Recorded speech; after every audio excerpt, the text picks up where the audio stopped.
Hi, my name is Amy Sullivan, and I'm the current Vice President of AAAR. It's my pleasure to welcome you to this month's AAAR lecture. This is a monthly series being supported by our Freelander Memorial Fund. So with these lectures, we hope to be able to highlight the amazing research happening in our community, tie our journal, AS&T, to other activities, and also give us the opportunity to all come together outside of the annual conference. So each month, the editors of AS&T select a high-impact paper to be presented by its authors. These lectures are being recorded and will be posted to AAAR's YouTube channel, which you can access from the AAAR webpage under the Events tab. In addition, each of the lectures is hosted by one of AAAR's student chapters. I thank you all for joining us, and also for everyone who's helped to make these possible.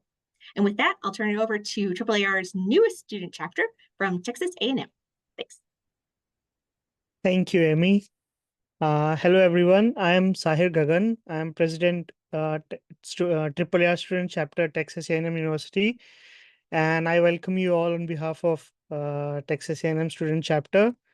For this month's AS&T lecture series, we have Dr. Daniel Brook as our speaker, who is a senior lecturer in Department of Mechanical and Aerospace Engineering at Monash University, Australia.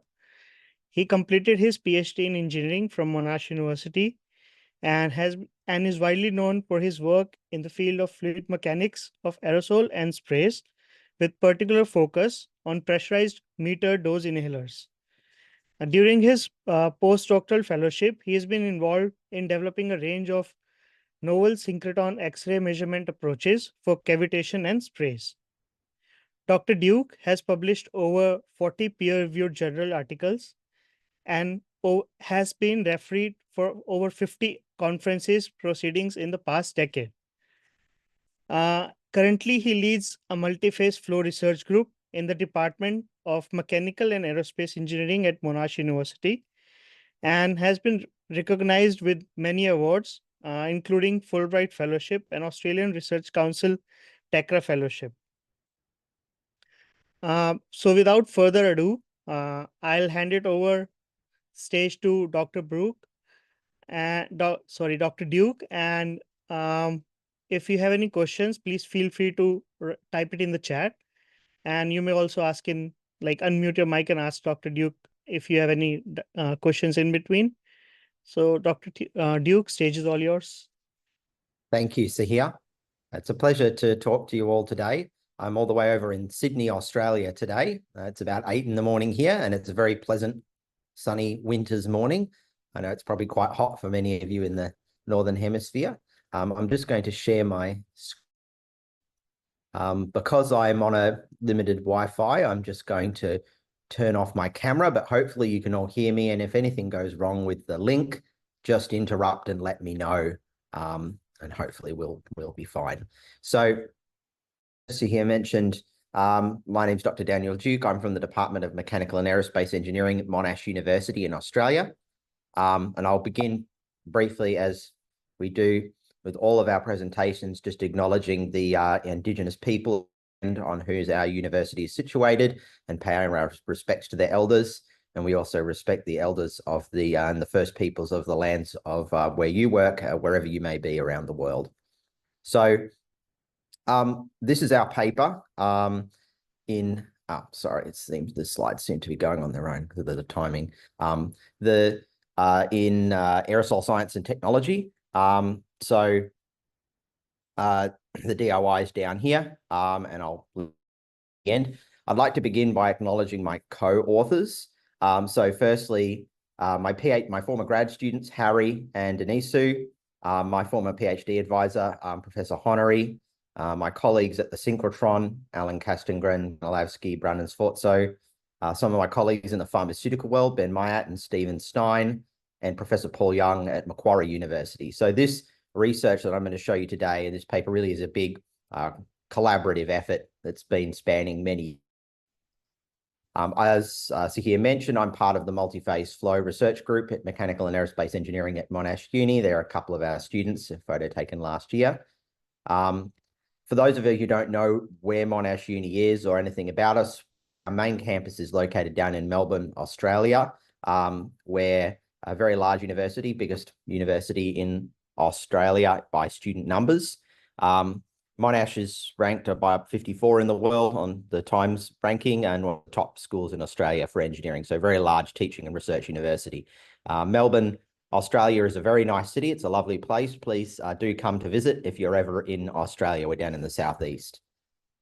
So in discussing this paper, I'm going to cover 4 topics today. So rather than just going through the paper from start to finish, I'm going to go through sort of 4 topics. Firstly, what is the metered dose inhaler? Why do we study it? Why do we care about it? Secondly, what is this ultra small angle X-ray technique that we use? And how can we use that to make novel measurements of aerosols? Thirdly, how can we model and predict the droplet evaporation process?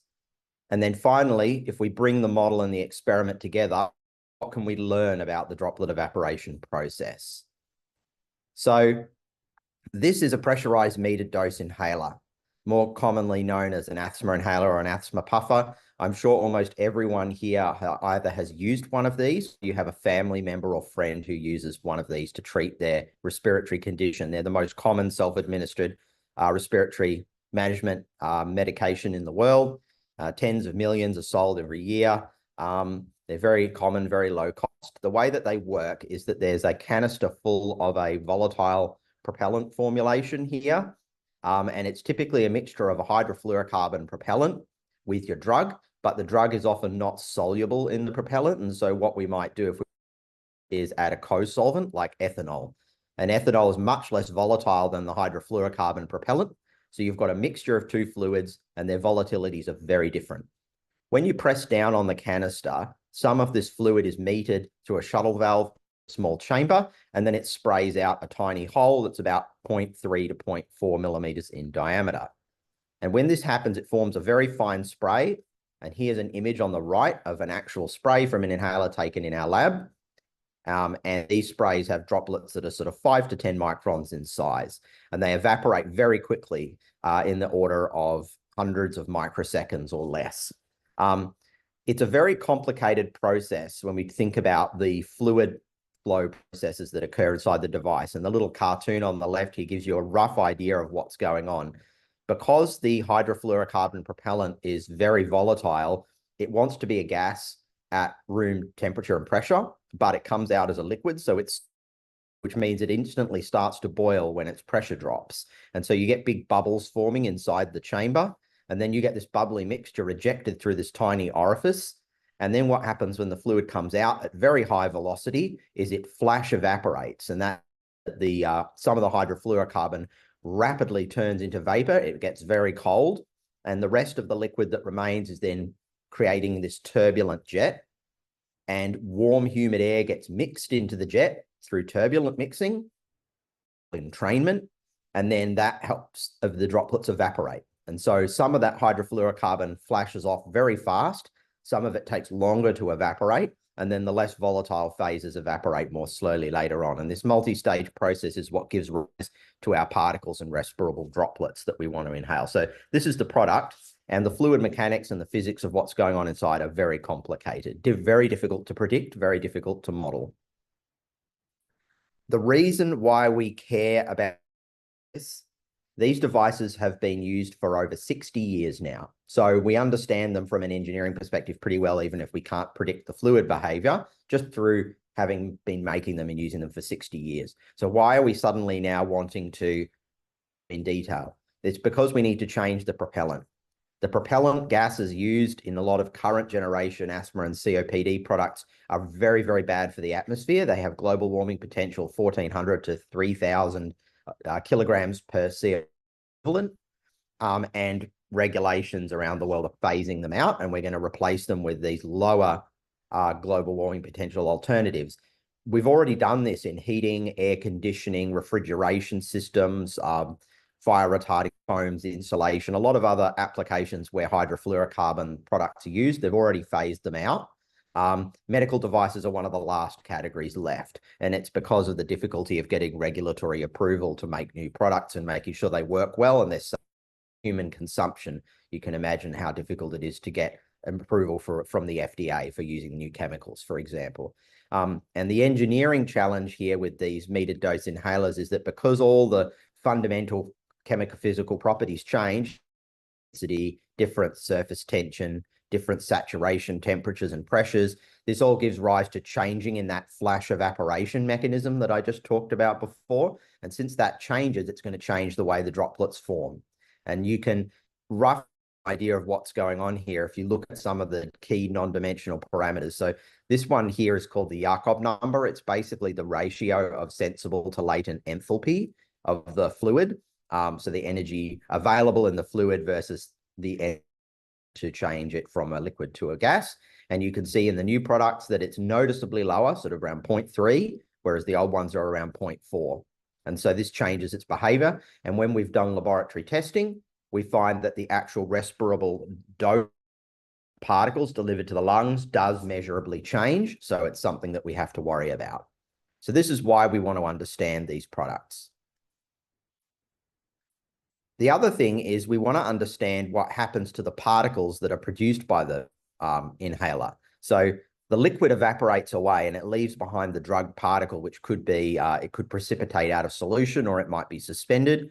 And in either case, the rate at which the droplets dry out changes the shape, the morphology of the particles. And you can hear from some scanning electron microscope images taken by others, this is not from our group, that the surface area of these particles can increase by orders of magnitude for the same particle size, depending on the conditions under which the droplet evaporates.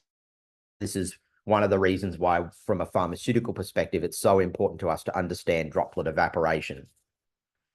The research question that underpins this work really is that we can't understand what gives rise to particle morphology until we understand the droplet evaporation dynamics, and we can't understand the droplet evaporation dynamics unless we can measure the internal composition and validate that using some models. We need experiments to check that our predictions and our models work, and we need good models to understand what's going on inside the droplet where we can't measure. So what I'm going to do in this part of the talk is now move on to talking about our experiment that we did. We use X-ray scattering. Why do we use X-ray scattering? It's a difficult technique to do. Well, the movie on the left there is a visible light image of a high pressure diesel spray. This is the kind of work as a mechanical engineer that I was doing back in my PhD. These diesel sprays are a good example. They're very similar to metered dose inhaler, higher pressure. When you pass light through a spray, the photons scatter off the droplets and you get this multiple scattering effect.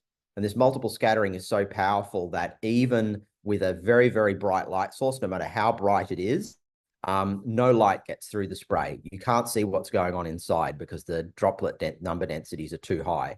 It's very hard to measure the composition of the droplets in here. So what can we do about that? Well, instead of using visible light, what we do is we use X-rays.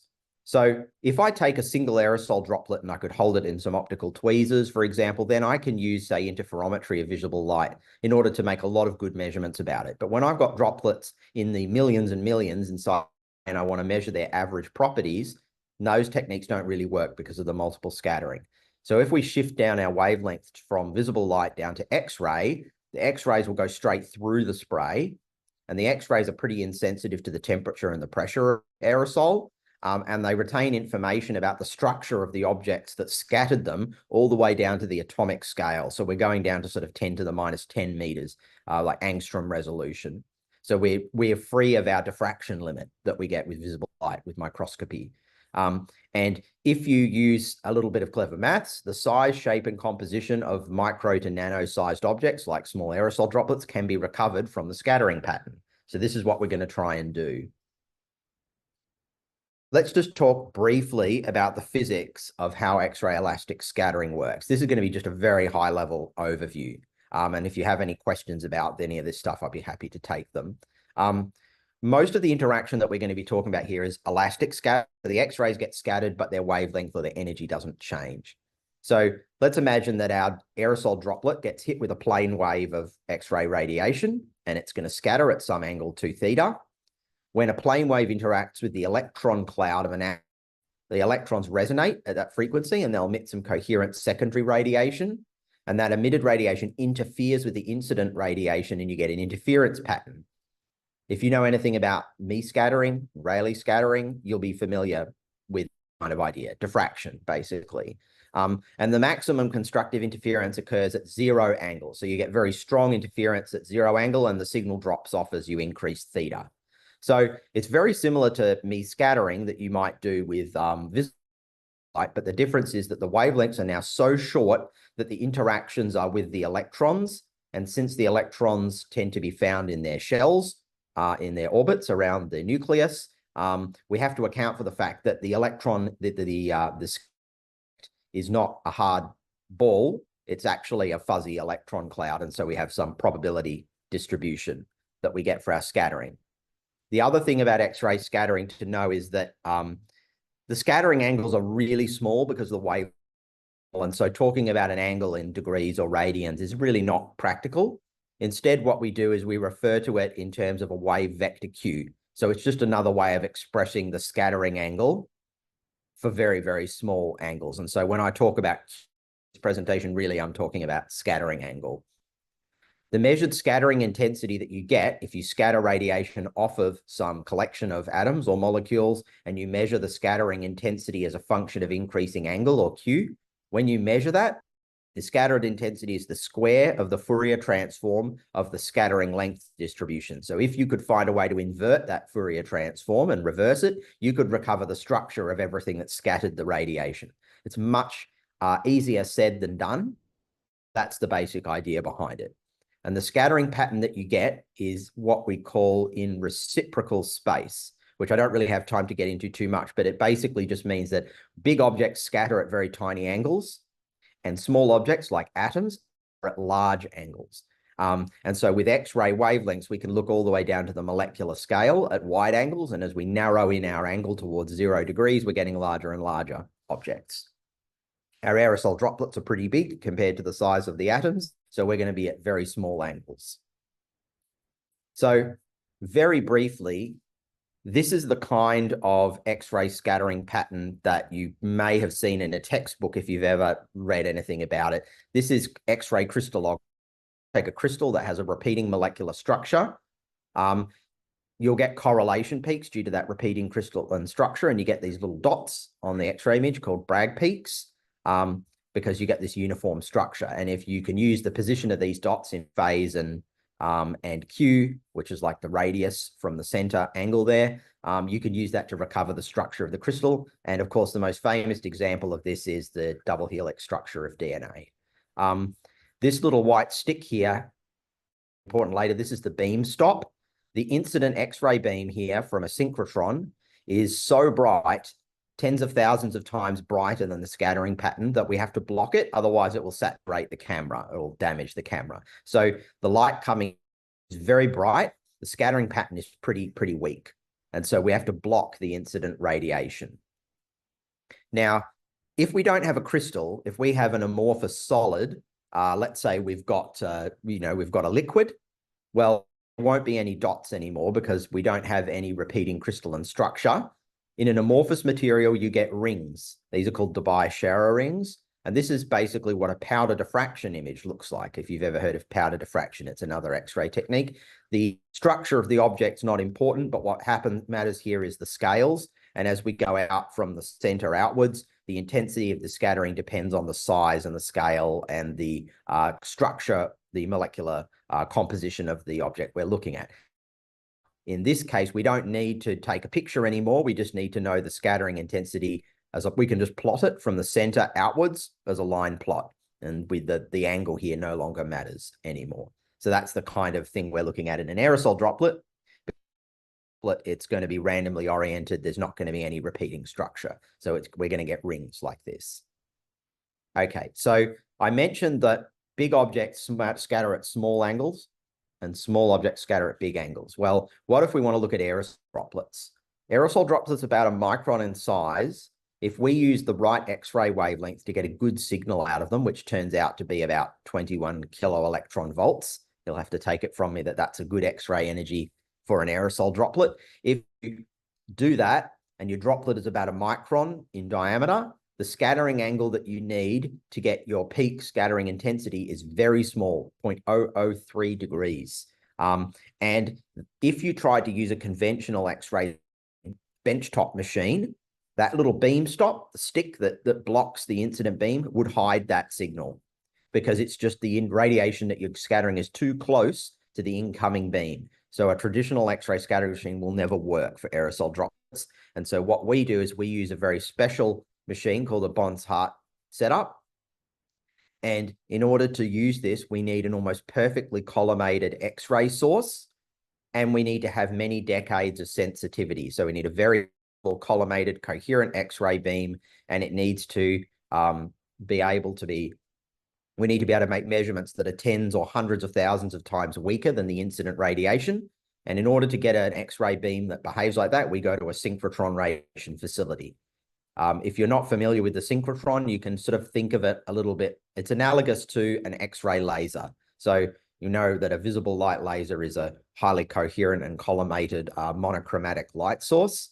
All the is very narrow, and all the radiation's traveling in one direction and it's in phase. A synchrotron does the same thing with X-rays, but a synchrotron is also pulsed in time. So you get pulses of very coherent radiation. So that's what we use at our source. And we use it up shown here where we have two sets of crystals, and these crystals act as an angle filter. So depending on the angle of these channel cut crystals, only a very narrow range of wavelengths can actually fit through the crystal. And what you get coming out is highly, so you get a really nice beam that goes through your sample, and you'll get a tiny bit of scattering off of that sample. And then you put it through a second set of crystals, and those second set of crystals, you rock them back and forth to change the angle that you're measuring. So you're selecting an angle of scattering that you want, and you measure its intensity. And as you rock them back and forth, you build up what we call a scattering rocking curve. I'll show this in a little more detail in a moment, but this is basically how the experiment works. Here's the synchrotron where we did this particular in this paper. It's the Advanced Photon Source in Chicago, just outside Chicago. It's a very large facility run jointly by the University of Chicago and the US Department of Energy. It has 70 X-ray labs or beam lines attached to it. The USAC's beam line where we have this Bonds is just one of them. It was built in 1996, but it's just recently been upgraded with an even brighter and more coherent and collimated light source. Here's a picture of the USAC's instrument that we used. It looks very big and complicated. The thing to notice is that the entire experiment is sitting on a huge granite block because we're measuring very tiny scattering angles, and so we need very good rigidity and very low vibration. So we need the entire thing to be kept quite still. And this big stack of you can see in beige, that's the those are the crystals that rock back and forth. Here's our actual experiment. We've got our little metered dose inhaler system here spraying into this orange chamber. That just makes sure that our aerosol doesn't get all over their very expensive equipment. And we evacuate it out with a vacuum pump. And so it's sort of hidden in there in the lab. X-ray beam passes through sort of from right to left, and it gets detected by this equipment over here on the left. Okay. Here's a cartoon of what the experiment looks like. We fire our spray. X-ray beam goes through the spray, and we put the spray between the two sets of crystals. And when we rock those crystals back and forth, we're selecting an angle of scattering that we want to pick up, and we record it on a photo. And we control the spray remotely with a pneumatic valve to get precise timing. We take measurements at different positions indicated by the yellow boxes along the center line. So we're just taking measurements at different spots throughout the spray where we expect the evaporation process to proceed. And when you do your measurement, you get a graph that looks like this. The black is what you get when there's no spray. That's just the air scattering in the chamber. And the red is what you get when you have a spray. And we're looking for the difference between two of these. So that big difference there, which is on a log-log scale, so it's quite a strong signal. This shows you here the effect of the extra scattering due to the aerosol, and that's what we're going to analyze, that difference there. Okay, so we do it. For some reason, my slides decided to animate itself and it won't stop, so I'll just let everything appear. The droplets are much larger than the X-ray wavelength. And so since the droplets are so big and the X-ray wavelength is so small, even at a micron scale, the radiation doesn't really see the droplet as a whole. It just sees a curved surface that it scatters off of. And the law that describes scattering like this is called Poirot's law. And it looks mathematically like this. I'm not going to go too far into the mathematics in this lecture, but I'll just give you a very brief explanation of what the terms mean using color.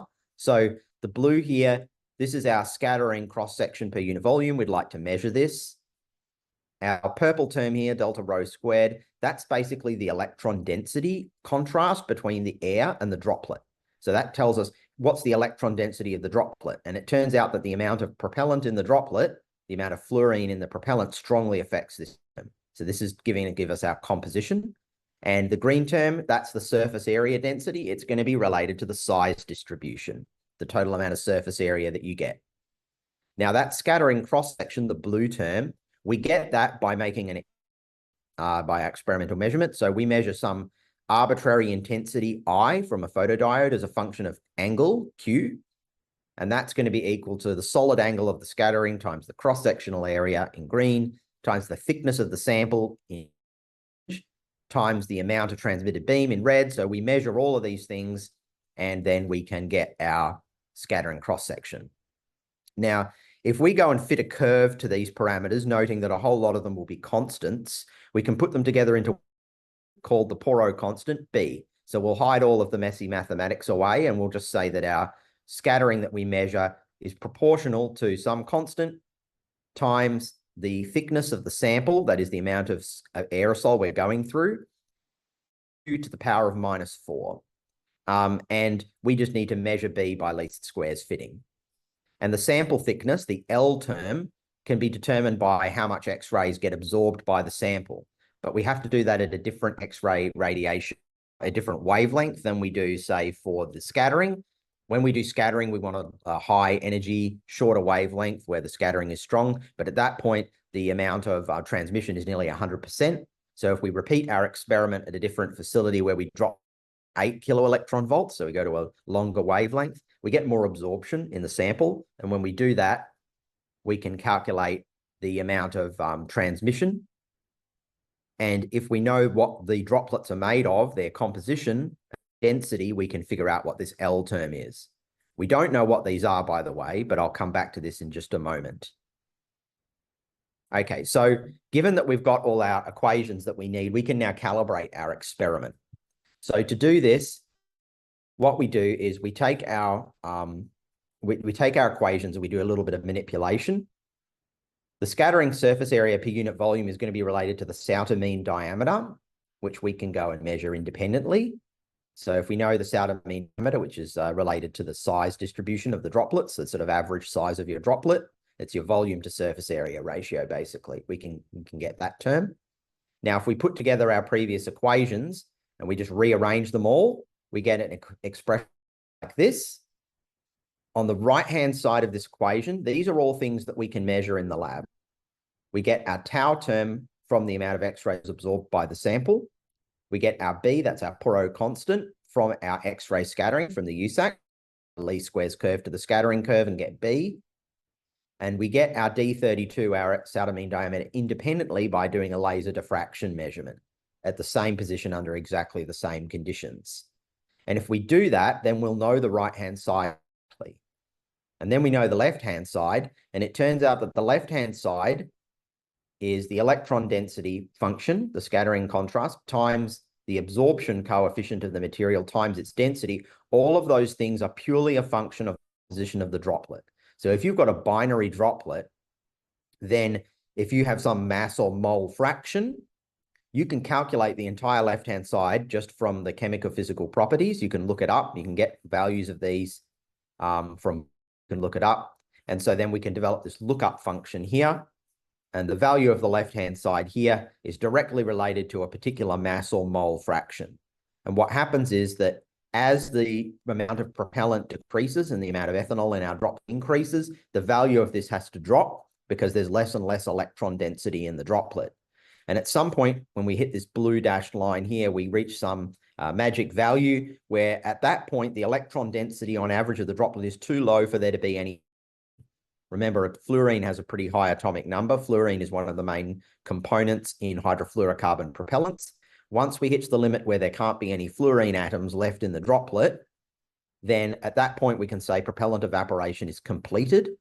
And then you'll get a change back the other way as most of your scattering now starts to come from the changing composition of the vapor phase instead of the liquid phase. But the point here is that there's a particular value that we hit where we can say unequivocally that there's no fluorine left in the droplets. And we can look that up if we make our experimental measurement, which is very nice. So this is quite novel approach to using it. Normally, this is not the way you use X-ray scattering. Normally, what you do with X-ray scattering is you measure the curve and then you figure out size distribution. What we're going to do is kind of backwards. We already know the size distribution and we're going to figure out what the droplets are made of. Okay, so let's get to some results. First, we need our supporting measurements. So on the left here, we've got our X-ray absorption signal, and we take, as a function of time, we fire our MDI spray, and we measure the amount of X-ray absorption, and that's proportional to this orange signal here. And from that, not only do we get that tau value, but we can also see when in time the spray is stable, because the spray is transient, it comes and goes, and we only want to get an average measurement while the spray is stable. So we figure out our time window. And when we do all of our other measurements, we synchronize them with this data. So we're taking at the same time. So we get our X-ray absorption. We then go and use a Malvern machine, a Malvern spray tech, to get our laser diffraction measurement. And that gives us our size distribution as a function of time. And the droplet size is pretty constant with time. You're just getting more or less aerosol. So your number density changes, but your size distribution is relatively narrow. And so we can get D32. And it's in the sort of 5 to 10 micron range, exactly where it ought to be for a metered dose inhaler. No surprises. Get our X-ray scattering measurement. First, on the left here, we've got our raw scattering signal that I already showed you before. Once we subtract the background, the black, away from the spray measurement, the red, you get left with these straight curves on the right. So this is the difference between these. These are on a log-log scale, so it's not actually a straight line. It's just straight on the log-log plot. And the gradient of this curve, by the way, is -4. That's the Q to the power -4 in the Poirot equation. So the good news is that our data matches Poirot's law. It tells us that we are in the Poirot scattering regime, and we've done our experiment correctly. And we've done it at all different measurement positions indicated by the different colors. And we just do a least squares fit to these lines for different values of B for our different positions and our different configurations. So we go and do that, which is very time consuming. It takes about 24 hours non-stop of work just to produce this one graph, because we have to take each of these measurements independently by changing the scattering crystal, the rocking crystal angle. So it's quite, and each of these is the ensemble average of multiple repeated sprays so that we're not just getting any, so that it's statistically significant. Okay, so then we go and apply all of our, and here's all of the data that we need. All the data I'm going to show you here is for an existing product, HFA 134A inhaler with 85% propellant, 15% ethanol, and the drug in there is ipratropium bromide, although the drug is at such a low concentration, it doesn't affect the scattering measurement, so it's kind of irrelevant. But this is a product you could buy at a pharmacy, and where the only difference here really between the real world and the actual product is that we have humidity because of the limitations of the synchrotron facility that we're operating at. Although in later work, we're going to change the humidity because we know it's important. So here's our, in black, our droplet size distribution. In blue, that's our evaluation from the radiography. So that's the sample thickness. And our Poirot constant from the scattering is this green line. And notice it comes up and then it goes down again. The reason for this is that initially, as the spray first comes out of the nozzle, so we're further away from the nozzle as we go from left to right on the horizontal axis here. Initially, you're producing a lot of aerosol, and so you're getting a rapid increase in the surface area. So the amount of scattering goes way up. But then at some point, the droplets start evaporating, and the electron density of the droplets starts to drop because they're losing their fluorine. The propellant is flashing off into vapor, and the electron density is dropping. And so you've got a fight between these two things, production of surface area and reduction in electron density. And after millimeters, the reduction term wins out. And so it peaks and then it comes back down again. If we go and throw all of those things together, we can then use our lookup table to back out the mass fraction of ethanol or propellant in the droplet. So what I'm going to show you here is on the horizontal axis, distance from the nozzle, and on the vertical axis, the mass fraction of the propellant inside the droplet. The blue dashed line here is what we know that we put in as an input. So that's what we know we should start with. And indeed, within the error bar, that's where our measurements begin. And as we move further and further away, as we expect, the amount of propellant drops off. And at around 15 millimeters, all of the propellant appears. And somewhere between 10 and 15 millimeters, in this blue shaded region here, we hit that magic value in our lookup table where there's no more fluorine left in the droplets. So our propellant termination region is between 10 to 15 millimeters by the number of measurements we could take just because of the time that we have on the facility. So it's somewhere in this region here. And this is important because we know based on how fast the droplets are traveling that between going from 0 to say 15 millimeters, that can take the droplets just hundreds of microseconds. So that means that this evaporation process is extremely fast. Okay, so we've got a nice experiment. What can we learn from it? What can we do about it? Well, firstly, what we want to do is build models for droplet evaporation. So if I pull a droplet out of the spray and I try and model it, I might imagine that inside the droplet it looks something like this. And so the droplet might be considered to consist of different levels of concentration. In the core of the droplet, I might have a lot of propellant. On the surface of the droplet, that propellant is going to flash off to vapor, forming a vapor-rich film around it. And what happens is that once the propellant that's near the surface of the droplet quickly evaporates, because this is happening very fast, we then have to wait for the propellant in the core to diffuse out to the surface. And this rate limits the process, determines one of the factors that determines how quickly the droplets evaporate. So my PhD student, Harry, went and developed a very nice model using this kind of shell concept. And I'm going to very briefly show it to you now, and we'll compare it to our experiment. So when we develop models like this, the research question we're trying to answer is, which factor limits propellant evaporation most? Where is the limit happening? Is it external convection? So remember, there's turbulent gas here, and it takes the vapor away from the droplet surface, and that allows more vapor to then form on the surface. So is the evaporation rate limited by the gas phase, by the turbulent mixing out? Are we waiting for internal diffusion? Is it limited by the rate at which the propellant trapped in the center can move outwards? We don't actually know the answer to that question. So with the USACS measurement, hopefully we can go some way to trying to answer it. So I'm going to do my student Harry's model now very briefly, and I'm happy to take questions if I don't go into detail on any parts of it that you're interested in. This model is called an effective thermal conductivity model, and it's based on some work from Cignano and Sarzen fuel of droplet spray. So I'm a mechanical engineer, and my background was originally fuel injection in engines. And it turns out that the evaporation of fuel droplets in an engine from the fuel injector is very similar to the evaporation of aerosol droplets in just at a higher temperature. So it's a similar problem, and there's some very nice models developed for engines, work quite well actually for medical aerosols too. So what we do with this model is to model behavior in droplet, these diffusive processes.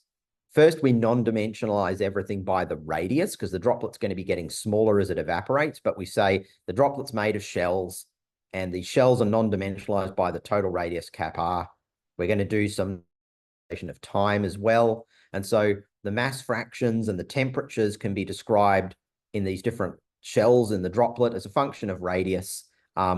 And we can then go and solve some partial differential equations for the heat and mass transport, and we're axis symmetric so that things only vary with radius. This big equation here really is just saying that the local rate of change in any shell of the compositions, the temperatures, minus the advection must be equal to some diffusion term. Since we know that mass transport and heat transport are mathematically analogous, all we could do is just solve the same equation twice, and we just swap out the mass fractions and the temperatures with the diffusivity, the mass diffusivities and the thermal diffusivities, the thermal conductivities. So we just solve this twice to get the mass and the heat transport. And this term chi here that we don't know, this diffusion limiting coefficient, is our effective conductivity coefficient. This is an empirical function. So this comes just from a book, from the literature, and it's just an estimate of what the diffusion is doing, because you have a mixture of different fluids inside the droplet, and so you've got an effective thermal conductivity for that mixture that's going to vary with the mixture, and we don't know what that is. So we use this empirical tan H function. It works pretty well. Hopefully I'll convince you it works reasonably well, but this is just empirical. Okay, so now we've the maths inside the droplet, then we model the droplet surface. And so we've got a balance between the outer liquid film layer and the vapor film. We've got a mass and an energy balance happening there that limits the evaporation rate. So we use Fick's law and what's happening with the mass flux at the surface. And the heat flux is just given by the first law of thermodynamics. We've got evaporative cooling going on, and the drop in temperature of the droplet surface is one of the key factors that influences the rate of evaporation, because when the droplet flashes off initially, it gets very cold. And when it gets cold, all the diffusive processes slow down. And that's one of the things that limits the evaporation rate. So we have to model that correctly. So I won't show you all the maths, but basically we're just balancing thermal latent heat at the surface. Now, once we go further away into this white region out here in the far field, out here, it's a turbulent gas flow. That's very difficult to model. It requires a great deal of computing power to. So instead of trying to model all the velocities and mixture fractions out in that white region there, what we do is we use an empirically informed model. Basically, we have a cone-shaped spray, and we on a momentum balance what the velocity is going to be doing, and we use the Reynolds number to figure out how turbulent it's going to be, and we have some convective heat transfer and advection. Basically, whatever the local velocity around the droplet is will determine how quickly that gets wicked away. Now, that empirical spray model is not tuned so much to our experiment. It's really just a generic model that we take from a fluids textbook. But again, it's another empirical model that we have to include.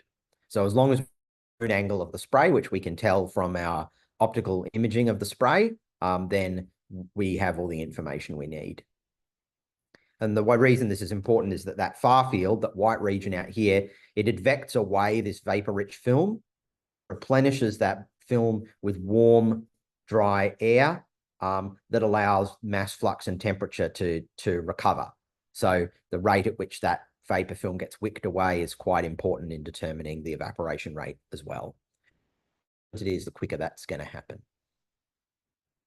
Now, we haven't included humidity here in either our experiments or our models, but we know it's important, so it's a matter for future work. So here's an example of what Harry's model gives you as a result. The blue lines here are showing you the temperature distribution over a function of time, and the black line is the droplet diameter, which is decreasing with time as it evaporates. And the thing to notice is that there are sort of three phases that the droplet goes through. Time is on a log scale here, so these initial phases are very fast. So typically speaking, your volatile two-component droplet goes through sort of three evaporative stages.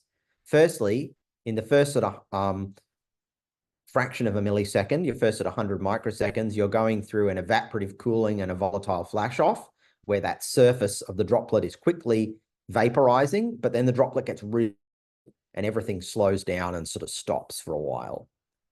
Then you enter this blue region here. This is where we have our rate-limited evaporation. It's sort of a quasi-equilibrium process where the diffusive processes and the convective processes are sort of working to slow things down. And so there's the evaporation rate is limited to some value.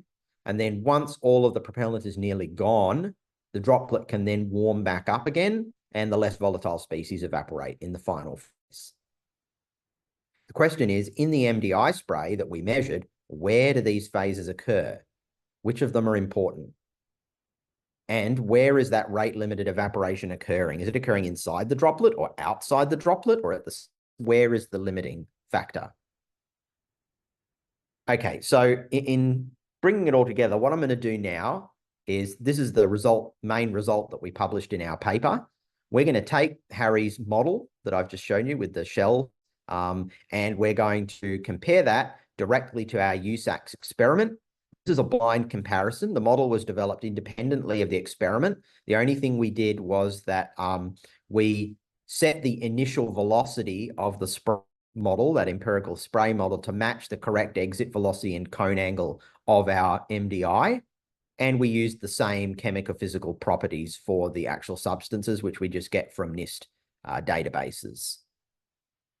The other model, we need to know the diffusivity in the liquid phase, which is actually quite hard to determine. And so what we did was we looked up some typical values in literature for binary diffusion coefficients of similar mixtures, and we just estimated it to nearest magnitude because we didn't know what it was. And you can see that even just with that estimate, you get a pretty good agreement. The white dots here are our X-ray measurements. So that handful of white dots represents an enormous amount of work. So 24 hours non-stop work in the synchrotron plus months of preparation just to get those handful of white dots there. And you can see the error bars are relatively large. That's the combined uncertainty of all of the different measurements and calibrations that go into producing that result. The solid line is the average measurement from the droplet evaporation model, and the blue shaded band is the variation between the core of the droplet and the surface of the droplet in the model. So you can see the wider that blue band is, the more inhomogeneous the droplet becomes. And you can see that all of the white dots generally fit inside that blue shaded band. So we can say that even just with the estimates for the diffusion coefficients, we're not far off. And the point in position in the spray at which we get this uptick here matches pretty well from both the experiment and the model. So that's a good sign. Everything else in the model we left unmodified. So all of the other constants and parameters are taken as literature values, and they're not tuned to match the experiment. So my last sort of result that I'll show you, what we did then was we said, well, we just guessed the diffusion coefficient in our model. And when we guessed it, we got a pretty good agreement. Maybe it was a fluke. What happens if we just try lots of different diffusion coefficients? And so we varied it by many orders of magnitude, and we ran the model over and over and over, and we had a look at what happens. Now, if you set the diffusivity to a really low value, there's no diffusion limiting. Basically, everything can mix to the when you change the diffusivity, at one end, you're going to get instant transport to the surface. So it's going to get mixing limited in the vapor phase and at the surface. And when you get very extreme values of diffusivity, you're going to really slow down the transport inside the droplet. So our two extremely mixing limited and diffusion limited. And what we find is that when you start out, initially, you're closer to this mixing limited solution, the dots here is the experiment. And then as you progress through the evaporation, it sort of looks more like these other diffusion limited solutions. Now, this is not too surprising because in reality, there's no way that this diffusivity is going to be constant. It'll vary with temperature and it'll vary with composition, but we are constant in the model, and that's not going to be right. And so it's not surprising that we start out near one solution and end up near another. But importantly, what it does tell you is that in this critical region here where you're getting a very quick change in composition, and that's where you start to form the particles in your spray, diffusion limiting is important here. If you don't include that, you're not going to get a good estimate. Okay, so what have we learned through this process? Well, firstly, and perhaps obviously, when you have a very dense spray, like a medical aerosol, the droplets in a really dense spray do not behave like single droplets in nice evaporation models. And that's because when the droplets are each other, the vapor evaporating off of the surface of those droplets interferes with one another, and it limits the rate at which they can evaporate. And you have to wait for them to spread apart before the evaporization can finish. When you have volatilities between, say, two different components in your droplet, what we've seen is that strong diffusion limiting can occur during those early critical stages of evaporation. So when the droplets first start flashing off as they come out of the orifice, we hypothesize that we're getting very large concentration gradients between the core of the droplet and the surface of the droplet. And what this does is it slows down the evaporation process. And although we haven't done the work yet, we hope this is going to alter the way in which the particles dry out. And we can do a little thought experiment as to what this might look like. Let's imagine that we have evaporation in our droplets proceeding quite slowly. Imagine that you have a spray in which the droplets evaporate nice and slowly, and so the particles have a long time to form and dry out. In that case, they're going to form spheres because it's going to go to a minimum surface energy solution. And the propellant will have plenty of time to diffuse to the surface, and it'll be homogeneous. So you'll get smooth spheroid droplet particles. But if the diffusion limiting kicks in because the process happens really fast, then you get propellant trapped inside the droplet. And when that happens, for it to diffuse to the surface, and once it reaches the surface, it's going to boil off and bubble off quickly during the reheating phase. So you might get lots of little bubbles of propellant coming to the surface, and that might explain why you get these pockmarked particles like this. In some cases, and I don't have an SEM image to show you, sometimes we see particles from inhalers that look like sort of bowling balls. So they're spherical, but they've got holes in one side, or one big hole blown in the side, a little bit like looking a little bit like a gum nut. So it looks like a tree nut where there's a hole in one side, but otherwise it's round. What we think is happening here is that there's a very large amount of propellant trapped in the core of the droplet, and it exploded out the side of the forcefully once the droplet reheated. So these processes are quite important to understanding the shape of the particles you get, and the shape and surface structure of the particles is going to determine their bioavailability and the pharmacokinetics, the way they behave in the lung. Humidity also strongly affects the shapes of these particles because you can get water accretion on the surface. We haven't yet considered that in this study, but it's a topic for future work.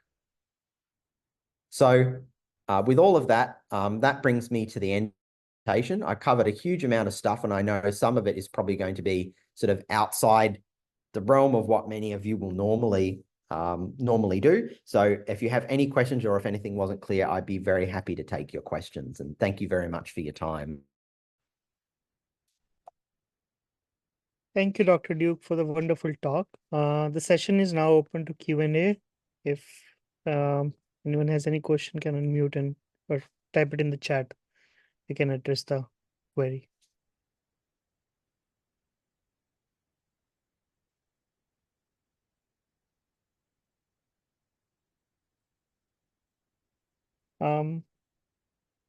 I would like to ask one question.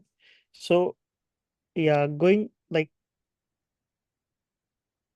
this is right. This, like, some of these things we are not doing daily in our field, but atmospheric chemistry. But there are aerosols in the atmosphere which have a core shell kind of a morphology like organosulfates. So can this theory be applied to those atmospheric aerosols also, or can be traced back the composition, the surface structure changes, and how they interact with different things in the atmosphere? That's a good question. A lot of my work, a lot of the stuff that I've showed here, a lot of the things we do are for aerosol problems where the timescales are short, right? So we're talking about evaporations that are happening in millisecond or shorter timescales. Mm-hmm. When you're dealing with atmospheric aerosols at longer timescales, whether you probably want to treat, from a mathematical perspective, you would want to treat those models differently because some of the assumptions that we make in our models aren't going to hold, and they're going to be difficult. You have very long time scales. I mean, theoretically, the maths is going to be the same, but it's just practically how you implement the models. In our models, we can assume that things that take a very long time can be discarded as constant, and we're looking at the very fast rate change terms. But theoretically, any aerosol problem where you have core shell structure, you can treat the same way. And the same thing applies to the X-ray scattering measurement. So things that X-ray scattering is quite good at that I didn't show in this presentation is that if you have particles that have core shell structure, you can actually reveal that core shell structure, because you can, let's say you've got a core and you've got a shell, position of the core and the shell are different. And if you have a population of these particles and you scan them in ensemble, you'll get a scattering from the core and a scattering from the shell, and you can build a mathematical model and back out what the average structure looked like. And people do this in nanotechnology using X-ray scattering and powder diffraction all the time. So the techniques certainly still do apply, but the way that you handle them mathematically would just need to change a bit. Thank you. Yeah, if you have any other questions, please feel free to ask.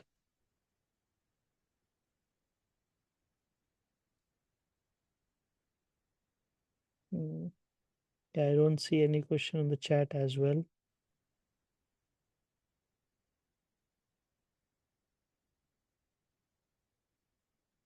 Maybe we can give it a minute, and if there is no question, we'll conclude the session.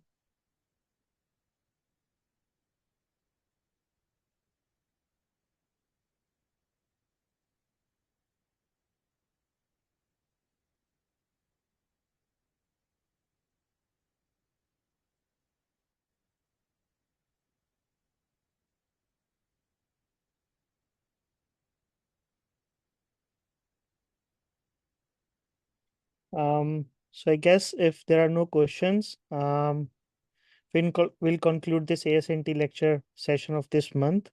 And let's thank Dr. Daniel Duke for the amazing talk and the insight into his modeling theory and how the vaporization spray works. Thank you, Dr. Daniel Duke, for the wonderful talk, and see you all next month for the next ASNT lecture series. Thank you, Sahir.